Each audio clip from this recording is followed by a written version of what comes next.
हमारी 10वीं अनुसूची दल परिवर्तन के आधार पर निर्भरता के बारे में उपबंध से जुड़ी हुई है। संविधान का अनुच्छेद 102 का उपबंध 2 और अनुच्छेद 191 का उपबंध 2, ये दो अनुच्छेद इस अनुसूची से संबंधित है। दल परिवर्तन के आधार पर निर्भरता, किसकी निर्भरता? आप जिस भी सदन के सदस्य हैं उसकी निर्भरता, जिस भी सदन के सदस्य हैं उसकी निर्भरता। सदन का तात्पर्य यहां पर जो लगाया गया है वो इस जगह से है, निर्वाचन में आएगा सदन, आपको पढ़ने के लिए दिया जाएगा। तो सदन में संसद के दोनों सदन, लोकसभा राज्यसभा, और राज्यों का विधानमंडल, जहां पर द्विसदनी है वहां पर विधानसभा और विधान परिषद, और जहां पर एक सदनी है वहां पर केवल विधानसभा। तो आप या तो विधानसभा के सदस्य हैं, या तो आप विधान परिषद के सदस्य हैं, या तो आप लोकसभा के सदस्य हैं, या तो आप राज्यसभा के सदस्य हैं। आप किसी न किसी राजनीतिक पार्टी से जुड़ करके यहां पर इस सदन में शामिल हो सकते हैं। आप निर्दलीय उम्मीदवार के रूप में भी इस सदन में शामिल हो सकते हैं, और आप मनोनीत हो सकते हैं और इस सदन में शामिल हो सकते हैं। लोकसभा में 2 एंग्लो इंडियन को राष्ट्रपति मनोनीत करता है। एंग्लो इंडियन क्या है हम आगे बात करेंगे। फिलहाल आप ये जानेगा कि पब्लिक रिप्रेजेंटेटिव के रूप में एंग्लो इंडियन के नाम से भी 2 व्यक्तियों को लोकसभा में राष्ट्रपति मनोनीत कर सकता है, और उसी प्रकार से साहित्य, विज्ञान, कला और समाज सेवा में विशेष योगदान रखने वाले व्यक्तियों में से 12 व्यक्तियों को राज्यसभा में राष्ट्रपति मनोनीत कर सकता है। तो ये सदस्य जो नाम निर्देशित हुए दोनों सदनों में, इनके साथ भी दल बदल से जुड़ी हुई शर्तें हैं। निर्भरता यह कहती है कि सीधे आपकी उस सदन की सदस्यता ही समाप्त कर दी जाएगी।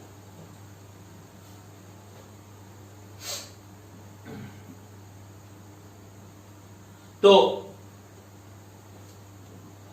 ये निर्भरता आखिर क्यों जरूरी हो गई, बहुत ज्यादा एक्सप्लेनेशन में हम नहीं जाएंगे, लेकिन यहां पर यह बता दिया जाता है कि हमारी जो चुनावी प्रक्रिया है उसके माध्यम से सदन में बहुमत प्राप्त करने का लक्ष्य होता है, और बहुमत प्राप्त पार्टी को ही देश का शासन चलाने की जिम्मेदारी दी जाती है, उसी की सरकार बनती है। अभी सरकार क्या है, शासन क्या है, हम आगे लेकर के आएंगे। आपको केवल यह समझना है कि सदन में सीटों की संख्या का निर्धारित बहुमत है, और बहुमत प्राप्त करने वाली पार्टी की ही सरकार बनती है, और उसी के माध्यम से देश का शासन चलाया जाता है। जैसे वर्तमान में मोदी सरकार यानी कि भाजपा का शासन है केंद्र में, तो भाजपा को लोकसभा में अपना बहुमत प्राप्त करना पड़ा है। अब इस बहुमत वाली संख्या में हम आ जाएगा। पार्टी ने इतने सीटों की निर्धारित संख्या के लिए अपने प्रतिनिधियों का नाम बहुमत के रूप में सिद्ध कर दिया। समय के साथ कुछ उम्मीदवार मान के चलिए कि वो पार्टी अनुशासन से परेशान है, अच्छे नेता के रूप में नहीं है, इसलिए भी पार्टी की लगाम उन पर लग रही है और इससे वो उपेक्षित अपने आप को महसूस कर रहे हैं। उनके स्वार्थी चक्र के कारण वो पार्टी को कुछ ज्यादा लाभ की अपेक्षा कर रहे हैं, जो कि फिलहाल अभी संभव नहीं है, या ऐसे ही कुछ और भी पहलू हो सकते हैं, जिसके कारण वो वर्तमान में उस दल को छोड़ करके जाना चाहते हैं। जिसके कारण वो वर्तमान में उस दल को छोड़ करके जाना चाहते हैं। इसके पहले चुनाव हुआ था, तो चुनाव में जीतने के बाद उस पार्टी के माध्यम से उन्हें वो सीट प्राप्त हो गई थी। इस प्रकार से उन्हें सदन की सदस्यता प्राप्त हो गई है। जिस व्यक्ति को सदन की सदस्यता प्राप्त हो जाती है वो व्यक्ति काफी महत्वपूर्ण हो जाता है, क्योंकि उस व्यक्ति का एक मत अब काफी महत्वपूर्ण होने वाला है। समय के साथ इसी मत की खरीद फरोख्त शुरू हो जाती है, ताकि सत्ता पक्ष में शामिल लोगों को कमजोर किया जा सके, उनकी सरकार को गिराया जा सके। कभी कभी सत्ता पक्ष भी बहुमत में अगर कमजोर पड़ती हुई दिखती है अपने ही पार्टी के सदस्यों के माध्यम से, तो वो भी दूसरे पार्टी के सदस्यों को खरीदने का प्रयास करती है। जाहिर सी बात है, अगर आप अपोजिशन में हैं, विपक्ष में हैं, तो आपको कोई पद तो मिलने वाला है नहीं सरकार के अंतर्गत, और ऐसे में आपको लालच दे करके सत्ता पक्ष में शामिल करने का प्रलोभन दे करके आपके एक सीट को उस पार्टी से निकाल करके अपनी पार्टी में डाला जा सकता है। और पहले ये काफी आसान था, और इस सुविधा का लाभ समय के साथ राजनीतिक पार्टियों और उसके सदस्यों ने अपने अपने हितों पर, अपने अपने स्वार्थों के लिए लेना शुरू कर दिया। इसके परिणाम देश की संवैधानिक व्यवस्था के माध्यम से चलाए जाने वाले शासन में गंभीर होने थे और सरकारों के अस्थायित्व का दौर शुरू हो गया। सरकारों के अस्थायित्व का दौर शुरू हो गया। सदस्य पैसे के लिए बिक जाया करते थे, एक दल को छोड़कर के दूसरे दल में शामिल हो जाया करते थे। इन सब को रोकने के लिए ही हमारे संविधान में एक और संशोधन इस 10वीं अनुसूची के नाम से जोड़ करके देखा गया, और सबसे पहले संविधान में 10वीं अनुसूची ही जोड़ी गई। सबसे पहले संविधान में 10वीं अनुसूची ही जोड़ी गई। आपको मैं इस सब का मतलब बता दूं कि 8वीं अनुसूची तक तो हमारे संविधान के मूल संविधान में जगह प्राप्त कर 8 अनुसूचियां तो हमारे संविधान में पहले से शामिल थी, यानी हमारे मूल संविधान में थी। वहां पर भी संशोधन हुआ, लेकिन वो संशोधन अनुसूची को जोड़ने के रूप में नहीं था, बल्कि अनुसूची जो पहले से मौजूद था उसमें कोई परिवर्तन था। लेकिन 9वीं अनुसूची जो पहले संविधान संशोधन के माध्यम से आई थी, उसमें इस अनुसूची को ही संविधान में जगह दी गई। तो अगर आप पहले की पुस्तक खोल लेकर के आएंगे तो उसमें 8वीं अनुसूचियां दिखेंगी, 9वीं अनुसूची आपको उस पुस्तक में नहीं दिखेगी। लेकिन जब आप पहले संविधान संशोधन के बाद पुस्तक लेकर के आएंगे तो आपको वहां पर 9वीं अनुसूची मिलेगी। और फिर से जब आप 1985 के पहले वाली पुस्तकों में जाएंगे, यानी 1984 तक अगर कोई संविधान की पुस्तक आपके पास होगी और आप अनुसूचियों वाले कॉलम में जाकर के उस पेज पर उसको ढूंढना चाहेंगे तो आपको वहां पर केवल 9 अनुसूचियां मिलेगी। लेकिन 1985 में संशोधन के माध्यम से हमारे संविधान में जब 10वीं अनुसूची जोड़ दी गई, तो अब 1985 के बाद अगर आप कोई पुस्तक लेते हैं संविधान की और उसको आप लेकर के पढ़ना चाहते हैं, लेटेस्ट उस समय का एडिशन रहा है वो, तो आप देखेंगे तो आपके संविधान में वहां पर अब अनुसूचियों वाले कॉलम में आपको 10 अनुसूचियां पढ़ने को मिलेंगी। तो 10वीं अनुसूची, एक तो संविधान संशोधन के माध्यम से 10वीं अनुसूची नाम का एक टैग भी प्राप्त करती है, और इस टैग के साथ 10वीं अनुसूची से कौन सा विषय जुड़ा हुआ है उसको भी आपको बताती है।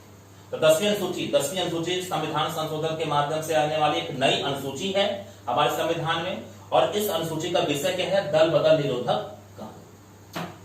तो उस समय तक जो अव्यवस्था देश के शासन में आ चुकी थी, उस अव्यवस्था को रोकने के लिए विधि के अंतर्गत संवैधानिक व्यवस्था बनाए जाने की आवश्यकता समझ में आ रही थी, और विधि के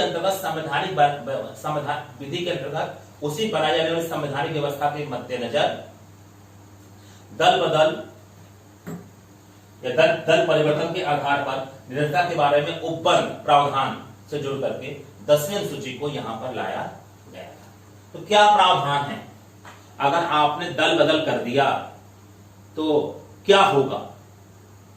इस संविधान की 10वीं अनुसूची में विधि के अंतर्गत अब दल बदल विषय पर जो विचार व्यक्त किए गए रहेंगे, आपको उसके साथ जुड़ना पड़ेगा, और आपके आसपास के वातावरण में अब इस विधि के अंतर्गत समाहित विचारों से ही व्यवहार में चीजें देखी जाएंगी, और जो ये कह रहा है अब उसी के साथ आप लोगों के बीच में व्यवहार किया जाएगा।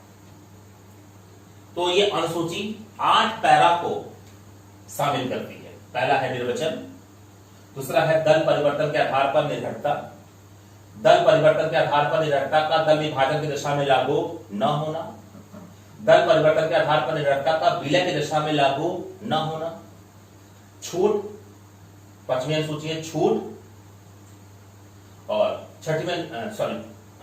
10वीं अनुसूची का 5वां पैरा था छूट। क्या छूट है? आपको यहां पर किसको छूट है ये देखा जाएगा। 6वां पैरा जो है दल परिवर्तन के आधार पर निर्भरता के बारे में प्रश्नों का विनिश्चय, और 7वां पैरा है न्यायालयों की अधिकारिता का वर्णन यहां पर किया गया है दल परिवर्तन के आधार पर। और 8वां है नियम। तो निर्वाचन के अंतर्गत यहां पर सदन के बारे में बताया जा रहा है। निर्वाचन के अंतर्गत ही यहां पर यह बताया जा रहा है कि जो दल आपका है, जिस दल से आप चुनाव लड़े थे, उस दल को आपका मूल राजनीतिक दल यहां पर बोला जा रहा है। वैसे तो राजनीतिक दल बहुत है, लेकिन जिस पर्टिकुलर दल से आपने उम्मीदवारी हासिल करके चुनाव प्रक्रिया में भाग लिया था और आप उस दल के सदस्य के रूप में जाने जाते थे, वो आपका मूल राजनीतिक दल यहां पर हो रहा है। निर्वाचन ये बता रहा है व्याख्या हो रही है। सदन से तात्पर्य मैं पहले आपको बता चुका हूं कि लोकसभा, राज्यसभा, जिन राज्यों में विधानमंडल द्विसदनीय है वहां पर विधान परिषद और विधानसभा दोनों, और जिन राज्यों में विधानमंडल एक सदनीय है वहां पर केवल विधानसभा। ये सदन से मतलब यहां पे लगाया जा रहा है। अब निर्भरता क्या है? दल परिवर्तन, एक दल से दूसरे दल में चले जाना। यहां पर दल परिवर्तन में महज एक दल से दूसरे दल में चले जाना कोई दल परिवर्तन नहीं माना गया है, बल्कि आप शुरुआत में जब उम्मीदवार थे और आप चुनाव जीत करके आए थे तो आप किसी दल के नहीं भी हो सकते थे, यानी कि आप निर्दलीय थे। और बाद में आपने सदन में आने के बाद किसी दल की सदस्यता स्वीकार कर ली। पहले क्यों निर्दलीय थे, फिर बाद में आप क्यों सदस्यता स्वीकार कर रहे? जाहिर सी बात है उस पार्टी ने आपको अपने पक्ष में अपने दल मिलाने के लिए कोई ना कोई स्वार्थ दिया होगा, उससे आप जुड़ गए, तो ये गलत हो रहा है। इसके साथ ही जो नाम निर्देशित मनोनीत व्यक्ति है लोकसभा राज्यसभा में, उसके लिए भी इस दल बदल, वो दल से बदल तो नहीं है, लेकिन इस दल बदल कानून में उसके लिए भी जगह दी गई, उसको भी निर्भरता से जोड़ा गया है। तो सबसे पहले हम बात करते हैं उस सदस्य के बारे में जो लोकसभा, राज्यसभा, विधानसभा और विधान परिषद में से किसी भी सदन का सदस्य हो सकता है और अचानक से उस पर्टिकुलर पार्टी की सदस्यता को छोड़ रहा है। तो यहां पर ये अनुसूची सीधे कहती है कि जिस पर्टिकुलर पार्टी में आप थे, अगर आप उस पर्टिकुलर पार्टी की सदस्यता छोड़ रहे हैं तो आप ऐसा समझ कि आपकी उस सदन की सदस्यता भी समाप्त हो जाएगी। जिस पर्टिकुलर पार्टी से आप थे, उस पर्टिकुलर पार्टी के अगर सदस्यता को छोड़ रहे हैं तो आप मान के चलिए कि आपको उस सदन की सदस्यता भी आप समाप्त होने वाली है।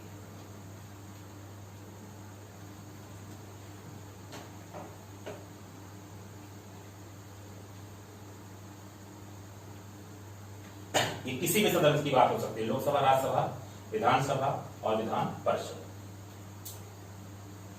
इसके साथ ही जिस पर्टिकुलर पार्टी के साथ आप थे, उस पर्टिकुलर पार्टी की सदस्यता तो आप नहीं छोड़ रहे हैं, लेकिन आप पार्टी अनुशासन में बंधे रहोगे देखे नहीं जा रहे हैं। सदनों की मतदान प्रक्रिया में आप पार्टी के अनुशासन से अलग जाकर के किसी विषय पर मतदान करते हुए देखे जाते हैं। ये इसे गलत नहीं समझा जाएगा, लेकिन इसका तार्किक स्पष्टीकरण होना जरूरी है। आप द्वेषवश पार्टी से द्वेषवश पार्टी को नुकसान पहुंचाने के लिए आप किसी विषय पर, किसी अपोजिशन पार्टी के किसी विषय पर उस पर मतदान कर देते हैं, तो यहां पर एक कंडीशन है, आपको उस पर्टिकुलर पार्टी ने या उस पर्टिकुलर पार्टी ने जिसे अपना प्राधिकारी नियुक्त कर रखा है, उसने 15 दिन के अंदर आपकी इस गतिविधि को अगर क्षमा नहीं किया है, इस कंडीशन में भी आप पर दल बदल के निर्भरता के नियम लागू हो जाएंगे। तो इसमें एक पर्टिकुलर सदस्य को नोटिस किया गया है जो कि किसी राजनीतिक दल के टिकट पर चुनाव लड़ करके आया था और बाद में उस दल की सदस्यता को वो स्वीकार नहीं कर रहा है, तो सदन की निर्भरता उसके साथ जुड़ करके देखी जा रही है। और सदन की सदस्यता उस पार्टी की सदस्यता में तो बना हुआ है, लेकिन पार्टी अनुशासन का सही पालन नहीं कर रहा और पार्टी के साथ द्वेष की भावनाओं से काम कर रहा है, तो वहां पर भी अनुशासनात्मक कार्रवाई के स्तर से अगर उस पर कार्रवाई हुई है और खुद पॉलिटिकल पार्टी ने या उसके द्वारा नियुक्त प्राधिकारी ने आपको 15 दिन के अंदर आप इस प्रकार की किसी गतिविधि के लिए क्षमा नहीं किया है, तो आप पर दल बदल का निर्भरता कानून लागू हो जाएगा। अब इसके आगे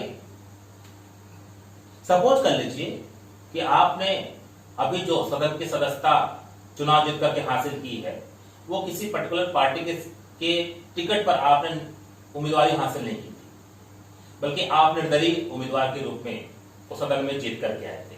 कोई बात नहीं, व्यक्ति किसी दल विशेष से हो सकता है, व्यक्ति निर्दलीय हो सकता है, लेकिन निर्दलीय उम्मीदवार के रूप में जीत करके आने के बाद भी यदि आप सदन में किसी राजनीतिक पार्टी के सदस्यता ले लेते हैं तो भी आप पर दल बदल निर्भरता के नियम लागू हो जाएंगे।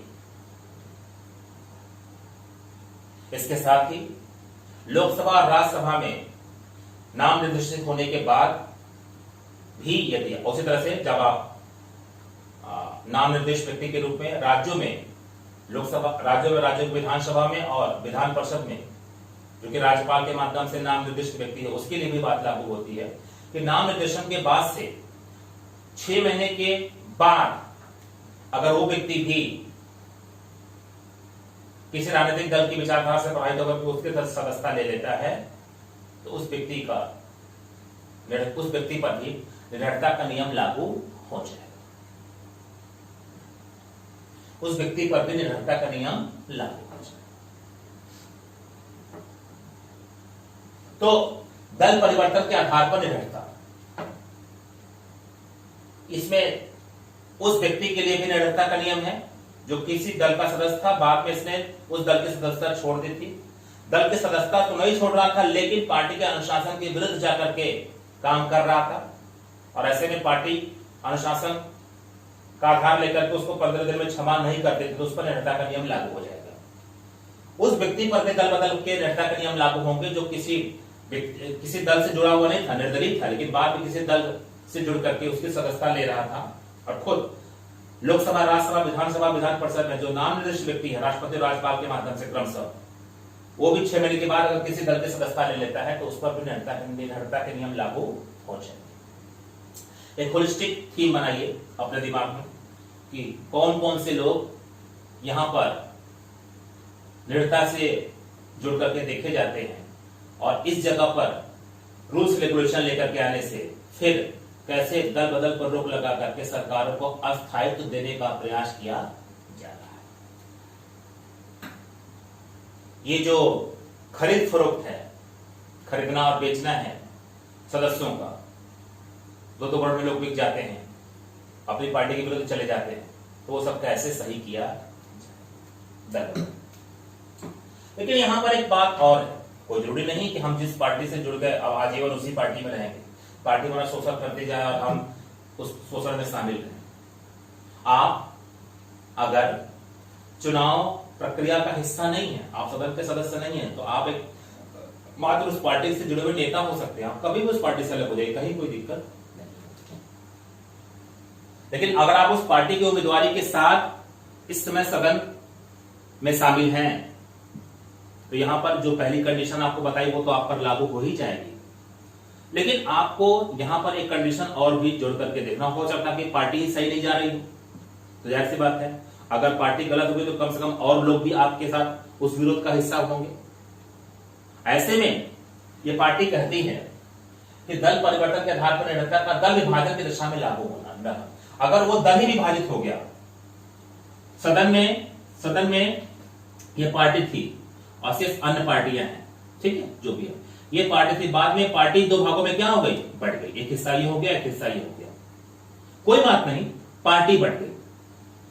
इस पार्टी के बंटवारे को क्या किया जाए, क्या कहा जाए, क्या इसे दल बदल कहा जाए या इसे दल बदल कहा न जाए।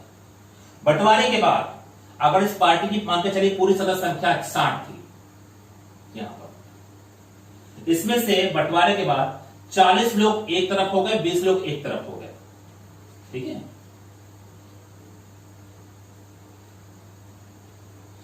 ठीक है, तो कितने आ गए, 1/3। दूसरी तरफ एक कंडीशन 50 लोग एक तरफ हो गए, 10 लोग एक तरफ हो गए, तो कितना हो गया। तो ये यहां पर कहता है कि अगर पार्टी की कुल सदस्य संख्या के 1/3 अगर उम्मीदवार उस पार्टी से अलग हो जाते हैं तो उसे दल बदल नहीं कहा जाएगा, बल्कि उसे उस पार्टी का विभाजन बोला जाएगा। तो ये अधिनियम जो दल बदल निरोधक कानून के अंतर्गत है, जो कि 10वीं अनुसूची के माध्यम से हमारे संविधान में जगह बनाया हुआ है, उसने दल के विभाजन की एक सीमित संख्या निर्धारित करती है। आपकी पार्टी से अगर 1/3 सदस्य उस पार्टी को छोड़ करके अलग हो जाते हैं तो उसे उस पार्टी का, उस दल का विभाजन माना जाएगा। और दल विभाजन के बाद अगर आप अब उस पार्टी के सदस्य नहीं हैं और बाद में आपका दल विभाजन के बाद किसी नई राजनीतिक पार्टी का सदस्यता ले लेता है या फिर नहीं लेता है, खुद से अलग रूप से उसी सदस्य पद में पड़ा रहता है, तो इस पर दल बदल के निर्भरता के नियम लागू नहीं होंगे। यानी पार्टी अगर विभाजित हो जाए और 1/3 सदस्य कम से कम उस पार्टी के विभाजन में अलग होंगे तो उसे पार्टी का विभाजन माना जाएगा और उसके बाद उन सदस्यों के साथ जो 1/3 सदस्य हैं उस पर दल बदल के निर्भरता के नियम लागू अब यहां पर नहीं होंगे। इसी से हट करके एक और भी प्रोसेस है, आज पहले में बातें की जा रही है। दल परिवर्तन के आधार पर निर्भरता का विलय की दशा में लागू न होना। वो पार्टी इस बार विभाजित नहीं हुई, वो पार्टी सदन में थी लेकिन उस पार्टी का किसी दूसरे पार्टी में विलय हो गया, उस पार्टी का एक दूसरी पार्टी में क्या हो गया, विलय हो गया। सदन में सदस्यता के साथ चुनाव हो चुका था, वो पार्टी अपने सदस्यों के साथ जो भी सीटें उसके पास थी उसको जीत करके चुनाव में आ चुकी थी। पहला ये प्रावधान था कि अगर उस जीती हुई पार्टी का एक सदस्य उस पार्टी के सदस्य छोड़ेगा तो निर्भरता का दोषी होगा, अनुशासन पार्टी के अनुशासन से अलग जाएगा तब भी निर्भरता का दोषी होगा। कंडीशन आपको कुछ और जोड़ करके बताया था। लेकिन वो पार्टी जितनी सीटों के साथ जीत करके आए थे उसके 1/3 सदस्य अगर उस पार्टी से अलग होंगे तो आप इसे मान के चले कि इसे दल विभाजन, सॉरी इसे दल बदल नहीं, इसे दल का विभाजन माना जाएगा। और दल विभाजन से हट करके अगर वो पार्टी छोटी पार्टी है, बड़ी पार्टी, बात इसका नहीं है, बात यह है कि वो पार्टी किसी बड़ी पार्टी में या किसी अन्य पार्टी में अपना पूरा विलय करा देती है। क्या करा देती है? विलय करा देती है। तो विलय कराने के बाद आपको अब यह नहीं करना है कि आप उस पर्टिकुलर पार्टी में थे और आप इस पर्टिकुलर पार्टी में आ गए, कोई दूसरी पार्टी कह दे कि ये सब के सब दल बदल के दोषी हो गए और ऐसे में विलय में शामिल वो सारी पार्टी जो कि किसी नई पार्टी में आ गई है और इसे दल बदल से जुड़ करके देखा जाएगा और इसलिए इन सारे सदस्यों की सदस्यता समाप्त कर दी जानी चाहिए। नहीं, तो अगर आपकी पार्टी किसी दूसरी पार्टी में विलय हो गया है तो वहां पर विलय में शामिल, विलय होने के बाद जो एक नया माहौल बना है और उसके दल के सदस्य और आपके दल के सदस्य एक नई पार्टी की या उस पार्टी के नाम से जाने जाने लगे हैं तो इस पर दल बदल के निर्भरता के नियम लागू नहीं। एक कंडीशन यहां पर और है कि दल का तो विलय हो गया लेकिन दल के 2, 4, 10 जो भी सदस्य हैं उस विलय से सहमत नहीं है और अभी वो लोग उस दल में नहीं जाना चाहते जिसमें उस दल ने अपना विलय कर रखा है। तो दल विलय करता है अगर 2 लोग, 1 लोग, 4 लोग, 6 लोग या जो भी संख्या है वो लोग उस दल में शामिल नहीं होना चाहते हैं, ठीक है, तो वो 1 भी हो सकता है, वो 4 भी हो सकता है, वो 14 भी हो सकता है। विलय के स्तर पर जो सर्कमस्टेंसेस थे वो पूरे हो गए हैं, ठीक है। शेष लोगों के बीच में से अगर वो लोग अलग होना चाहते हैं और उस पार्टी में विलय के आधार पर शामिल नहीं होना चाहते हैं तो वो अब उस पार्टी से अलग हो गए लेकिन सदन की सदस्यता उनकी बनी, लेकिन सदन की सदस्यता उनकी बनी नहीं। तो विलय के 2 कंडीशन है, एक तो विलय से सदस्य जो जितने भी विलय में गए वो सब के सब अब निर्भरता के नियम से बाहर हो गए, अब उन पर कोई भी निर्भरता का दोष नहीं होगा।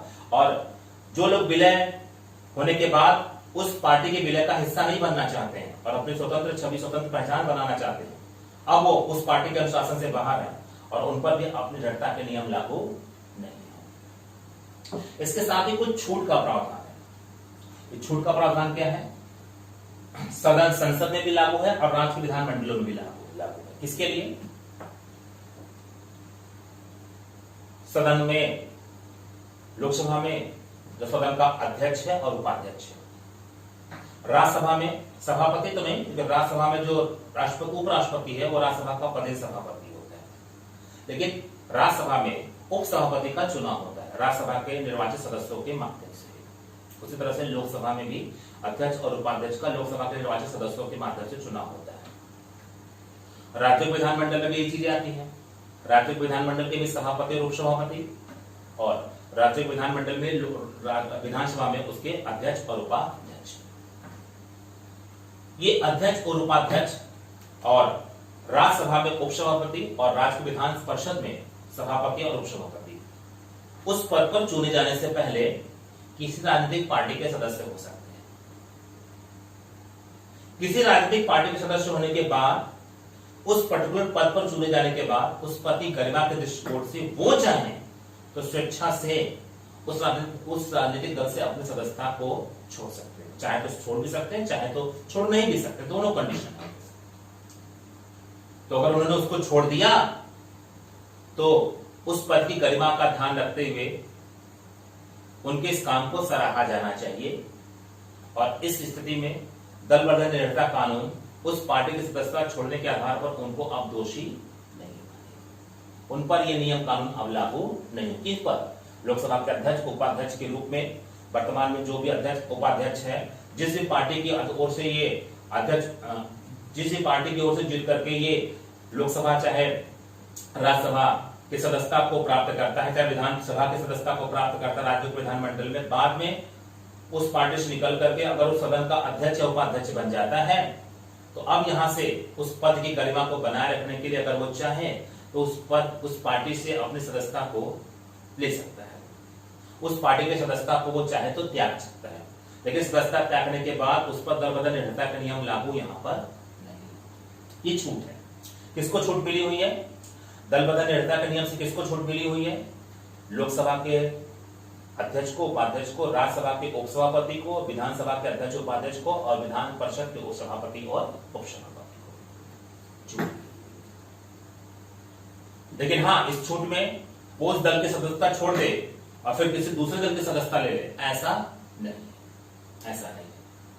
हाँ, एक बात है, जब तक उस पद पे रहे तब तो अच्छी बात है, बाद में उस पद को अगर वो छोड़ता है, ठीक है, तो या तो फिर से उसी पार्टी की सदस्यता ले सकता है या फिर वो किसी दूसरी पार्टी की भी सदस्यता ले सकता है, जैसी कंडीशन है उसके साथ जो भी। तो यहां पर हमने छूट पर चर्चा कर ली। दल परिवर्तन के आधार पर निरंतरता के बारे में प्रश्नों का विनिश्चय कौन निर्धारित करेगा कि दल परिवर्तन की कंडीशन किसी के साथ बन रही है या नहीं बन रही है? तो यह निर्धारित करेगा उस सदन का जो अध्यक्ष होगा, चाहे सभापति होगा। अध्यक्ष और सभापति के माध्यम से निरंतरता के प्रश्न पर की जाने वाली कार्रवाई को संसद या राज्य विधानमंडलों की ही कार्रवाई मानी जाएगी। उस पर्टिकुलर पदाधिकारी की कार्रवाई नहीं की जाएगी, भले ही अंतिम निर्णय करने का अधिकार उसी को दिया गया। यानी निरंतरता के प्रश्न पर कार्रवाई सदन की कार्रवाई संसद की कार्रवाई मानी जाएगी केंद्रीय विधानमंडल में, और राज्य विधानमंडल में राज्य विधानमंडल की कार्रवाई मानी जाएगी। भले ही निरंतरता का फैसला कौन कर रहा है? उस सदन का अध्यक्ष, यानी कि विधानसभा में, राज्य की विधानसभा में किसी व्यक्ति की निरंतरता का प्रश्न चल रहा है तो उसका फैसला राज्य की विधानसभा का अध्यक्ष करेगा। विधान परिषद में किसी व्यक्ति के दल बदल के निरंतरता का प्रश्न लाया गया है तो विधान परिषद का सभापति करेगा, अगर वो नहीं तो उपसभापति करेगा। उसी तरह से लोकसभा में लोकसभा का अध्यक्ष करेगा, वो नहीं तो उपाध्यक्ष करेगा, और राज्यसभा में राज्यसभा का सभापति करेगा। लेकिन उसके इस फैसले के बाद भी ये जो कार्य है अनुच्छेद 122 और अनुच्छेद 212 से जोड़ करके देखा जाएगा और इस कार्य को संसद का ही कार्य माना जाएगा।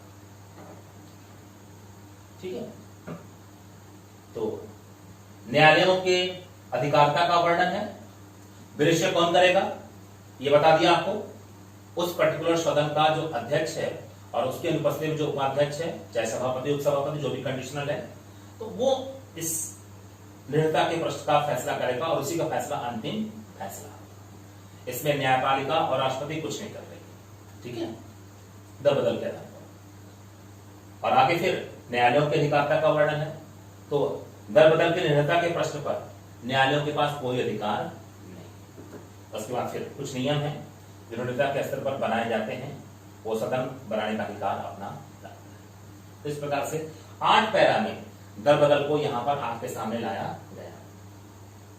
52वें संविधान संशोधन के माध्यम से दल बदल को 1985 में जोड़ा गया था। अब बाद में एक संविधान संशोधन और इसमें किया गया था, 91 संविधान संशोधन जो 2003 में लाया गया था, द्वारा इस अनुसूची के प्रावधानों में परिवर्तन किया गया तथा दल बदल विभाजन के आधार पर अयोग्यता को समाप्त कर, जो यहां पर आपको बताया दल बदल दल विभाजन, ये जो प्रावधान था इसके साथ इसको जोड़ करके देख लीजिए। सॉरी, ये दल बदल विभाजन, इसको जोड़ करके इसके साथ देख लीजिए। ठीक है, तो 91वां संविधान संशोधन 91 2003 में आया था। 2 संविधान संशोधन आपके 10वीं अनुसूची जोड़े हुए हैं, जिसमें 52 कॉन्स्टिट्यूशनल अमेंडमेंट खुद 10वीं अनुसूची में लेकर के आता है, 10वीं अनुसूची को विषय भी देता है, दल बदल निरोधक कानून उसका पूरा विस्तार से वर्णन करता है। और 91 कॉन्स्टिट्यूशनल अमेंडमेंट 10वीं अनुसूची के अंतर्गत जो पैरा थे 8 पैरा, उसमें से दल परिवर्तन के आधार पर निडरता का दल, यानी कि जो तीसरा पैरा है उसमें संशोधन करवा रहा है, उसके साथ एक नया विधिगत प्रारूप लेकर के विधिगत व्यवस्था लेकर के आ रहा है। तो इस प्रकार से 10वीं अनुसूची का हमने उल्लेख किया। कोई दिक्कत नहीं आता आपको? नहीं? चलिए फिर आगे चलते हैं। अब ग्रामीण स्थानीय शासन जो कि 11वीं अनुसूची है, उस पर बात करते हैं। हमारे संविधान में यह अनुसूची भी पहले नहीं थी। 73वें संविधान संशोधन के माध्यम से हमारे संविधान में 11वीं अनुसूची का उल्लेख किया गया। यानी कि फिर से एक बार आपको फिर से पीछे की बातों को रिपीट करना पड़ेगा। अगर 73वां संविधान संशोधन जो कि 1992 में लाया गया था, उसके पहले का संविधान देखेंगे तो आपको यहीं पर वो पुस्तक अनुसूची वाला कटाप दिखा देगी, इसके नीचे नहीं दिखा पाएगी। लेकिन जैसे आप 1992 के बाद का एडिशन लेकर के आएंगे संविधान का, तो उसमें यह अनुसूची भी आपको दिखाई जाएगी। यह अनुसूची बेसिकली ग्रामीण स्थानीय शासन से संबंधित है। ग्रामीण स्थानीय शासन, हमारा देश राज्यों में बटा है, केंद्र शासित प्रदेशों में बटा हुआ है। केंद्र शासित प्रदेशों के शासन की अपनी व्यवस्था है, राज्यों के शासन की अपनी व्यवस्था है। पूरे देश के शासन के लिए केंद्र के शासन के अंतर्गत, केंद्रीय शासन के अंतर्गत व्यवस्था चल रही है। राज्यों में जिले होते हैं और जिलों को 2 क्षेत्रों से बांट करके देखा जा सकता है, जिले का ग्रामीण क्षेत्र और जिले का शहरी क्षेत्र। शहरी क्षेत्र का अपना एक प्रशासन होना चाहिए और ग्रामीण क्षेत्र का अपना प्रशासन होना चाहिए। तो देश के सीमाओं के अंदर राज्य के क्षेत्रीय परिधि में जो जिला इकाई आपको दिख रही है, उस जिला इकाई के अंतर्गत जो ग्रामीण क्षेत्र है, उन ग्रामीण क्षेत्रों के प्रशासन के लिए क्या शासकीय व्यवस्था स्थापित की जाएगी। 73वां संविधान संशोधन इससे जुड़कर के बातें करता है। इस संविधान संशोधन के माध्यम से 73वें संविधान संशोधन में अनुसूची में जो जोड़ा गया था वो पूरा विस्तृत रूप में था। 73वें संविधान संशोधन के माध्यम से ग्रामीण स्थानीय शासन का, 73वें संविधान संशोधन के माध्यम से ग्रामीण स्थानीय शासन का पूरा विस्तृत रूप अगर आपको देखना पड़ेगा तो आपको संविधान के भाग 9 क में जाना पड़ेगा। 9 में जाना पड़ेगा, भाग 9 क में जाना पड़ेगा, जिसमें ग्रामीण स्थानीय शासन और साथ साथ नगरीय स्थानीय शासन के बारे में विस्तार जानना चाहते तो वहां पर भी आपको नगरीय स्थानीय शासन का विस्तार पढ़ने का मौका मिलेगा। लेकिन जो ग्रामीण स्थानीय शासन की संवैधानिक व्यवस्था संविधान के भाग 9 में आपको देखने को मिलती है, उसी के अंतर्गत एक उपबंध को वहां से निकाला जाता है। और उपबंध क्या है? अनुच्छेद 243(6) क्या है? अनुच्छेद 243(6) और इस 6 में जो विषय है वो है ग्रामीण स्थानीय शासन के लिए काम करने वाले या काम में आने वाले विषय। वो विषय क्या है, उन विषयों की लिस्टिंग क्या है, उसी को यहां पर 243(6) से जोड़ करके देखा जा रहा है। और पूरी भाग 9 की संवैधानिक व्यवस्था में विस्तार से स्थानीय शासन की चर्चा करने के बाद यहां पर उन सबको चर्चा में शामिल नहीं किया जाता, बल्कि उस पूरे संवैधानिक व्यवस्था में जो भाग 9 में शामिल हैं उनमें से केवल 243(6) का उपबंध यहां पे निकाला जाता है। और उस 6 में ग्रामीण स्थानीय शासन के लिए जो विषयों की लिस्ट है उसका प्रावधान था और उसको यहां पर ओपन किया जा रहा है। तो यहां पर जब आप इस अनुसूची वाले पुस्तक को खोलेंगे और आप इस 11वीं अनुसूची में जाएंगे तो आपको पता चलेगा कि 73वें संविधान संशोधन के माध्यम से ये पूरा ब्लॉक इसमें जोड़ा गया है। इसके पहले नहीं था। इस अमेंडमेंट से पहले जो 1992 आया था उसके पहले यहाँ ये पेज नहीं था। फिर ये पेज आया। इस पेज में क्या था? तो इस पेज में इस अनुच्छेद से जुड़ा प्रावधान है। क्या है यह अनुच्छेद? वो विषय यहाँ पर बताया जा रहा है इस अनुच्छेद में जिससे ग्रामीण स्थानीय शासन को चलाया जाना है। कौन से विषय है वो? ये यहाँ पर अनुसूची में उल्लेखित किया गया है। अनुसूची इन विषयों की टोटल संख्या को 29 बताती है। कितनी बताती है? 29। अनुसूची उन पूरे विषयों की संख्या को 29 बताती है। कितनी बताती है? 29। इन 29 विषयों में अगर आप ग्रामीण स्थानीय शासन के स्तर पर आएंगे तो भूमि, जिसके अंतर्गत कृषि विस्तार है, भूमि विकास, भूमि सुधार का कार्यान्वयन, चकबंदी, ऐसे ही जो और भी विषय हैं जो आपको इस इमेज फोटो में दिखाए जा रहे हैं। आप इस इमेज फोटो के अंतर्गत दिखाए जाने वाले विषयों को पढ़िए। ये 29 विषयों की लिस्टिंग है और फिर आगे हम जब ग्रामीण स्थानीय शासन पढ़ेंगे तो इन विषयों को फिर से एक बार डिस्कस किया जाएगा। यहाँ तो केवल बस वो कलेक्शन है क्योंकि अनुसूचियों में एक साथ एक जगह पर लिस्टेड किया गया है। उसके बाद हम अंतिम अनुसूची में आ जाते हैं जो कि संविधान की 12वीं अनुसूची है। 74वें संविधान संशोधन के माध्यम से संविधान संशोधन यानी कि संविधान में संशोधन से जुड़ा हुआ अधिनियम लाया गया था और संविधान में संशोधन के अंतर्गत जो भी संविधान परिवर्तन होगा अब संशोधन के स्तर पर वो परिवर्तन वहां पर दिखेगा। तो 74वें संविधान संशोधन के माध्यम से संविधान में संशोधन करके एक अनुसूची और ऐड की गई थी और उसे 12वीं अनुसूची का नाम दिया जा रहा है। ये 12वीं अनुसूची किसके साथ संबंधित है?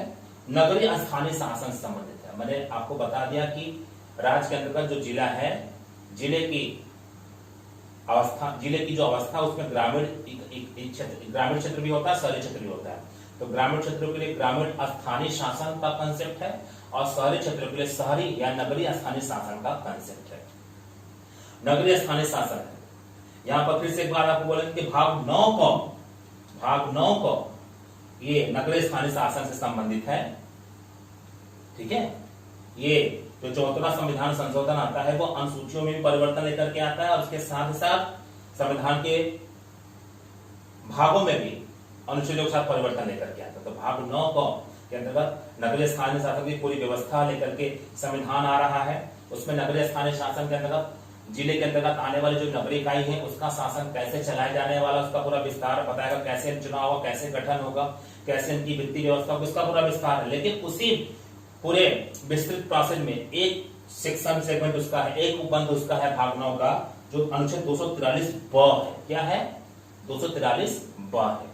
इस 243 ब में फिर से एक बार नगरीय स्थानीय शासन के लिए उन विषयों के लिस्ट के बारे में बात की जाने वाली है जिसके माध्यम से उस जिले के नगरीय क्षेत्र का शासन किया जाने वाला है और उन लिस्टों को वहां पर दर्ज किया गया है विषय के अंतर्गत और उन विषयों को यहाँ पर ओपन किया जा रहा है विस्तार से।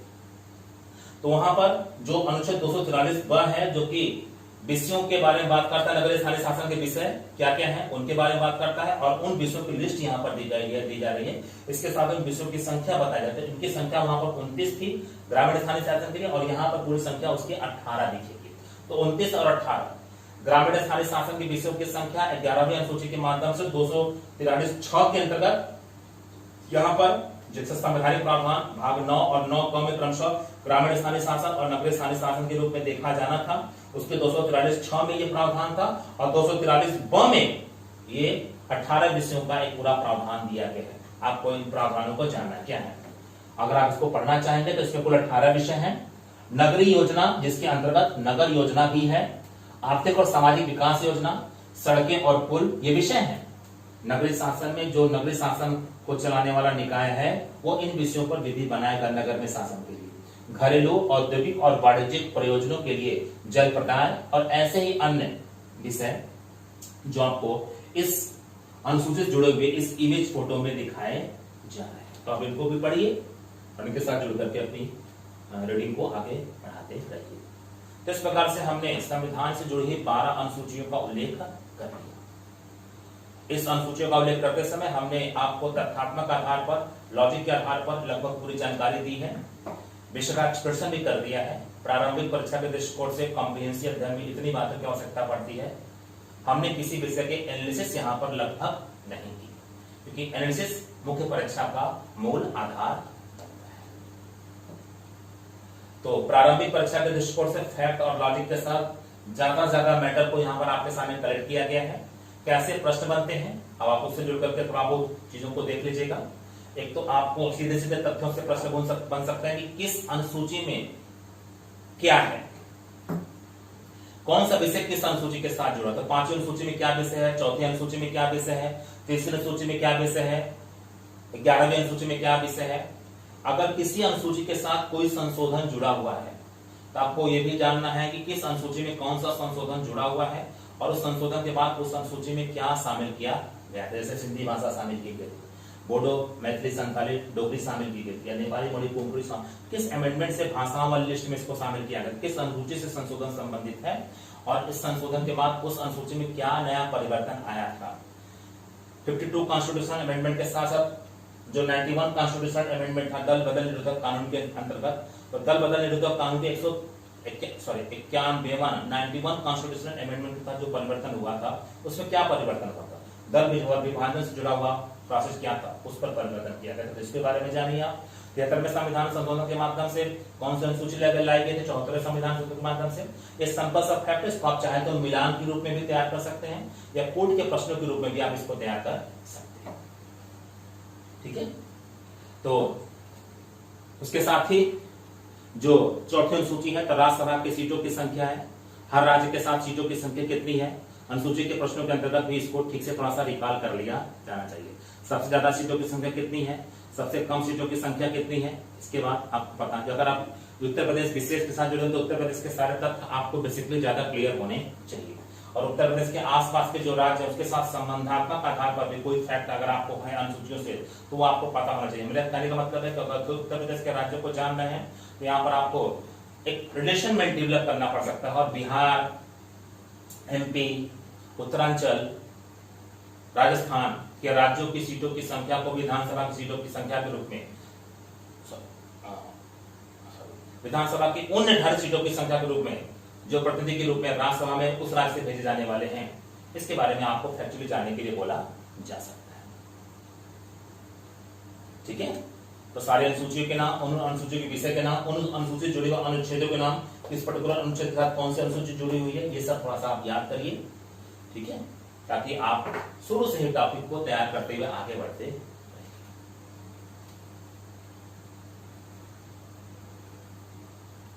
चलिए फिर अगली क्लास में एक नए वीडियो के साथ फिर से आपसे मिलते हैं।